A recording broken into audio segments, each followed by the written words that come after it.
حضرت سلیمان علیہ السلام کے بارے میں حضرت ابو ہریرہ حضور پاک صلی اللہ علیہ وآلہ وسلم سے روایت کرتے ہیں کہ دو عورتیں سفر میں تھیں اور ہر ایک کی گود میں بچہ تھا۔ ان میں سے ایک کے بچے کو بھیڑیا لے گیا۔ اب دوسرے بچے پر دونوں عورتوں نے جھگڑنا شروع کر دیا۔ ہر ایک اس کو اپنا کہتی تھی۔ اب دونوں نے یہ مقدمہ حضرت داؤد علیہ السلام کے سامنے پیش کیا۔ آپ نے دونوں میں سے بڑی عورت کے حق میں فیصلہ کر دیا کہ بچے پر اسی کا قبضہ تھا اور ثبوت کوئی بھی پیش نہ کر سکی تھی۔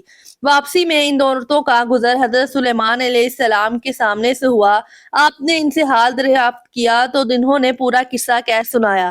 آپ نے یہ سن کر حکم دیا کہ چاقو لاؤ، میں اس بچے کے 2 ٹکڑے کر کے دونوں میں تقسیم کر دوں گا۔ چھوٹی نے آمادگی دیکھ کر پوچھا کیا واقعی آپ اسے کاٹ ڈالیں گے؟ آپ علیہ السلام نے فرمایا کہ ہاں۔ اس نے کہا کہ آپ نہ کاٹے، میں اپنا حصہ اسی کو دیے دیتی ہوں۔ یہ سن کر آپ علیہ السلام نے فیصلہ کر دیا کہ بچہ چھوٹی کا ہے اور اس کو دے دیا۔ اس کا ذکر بخاری و مسلم میں ہے۔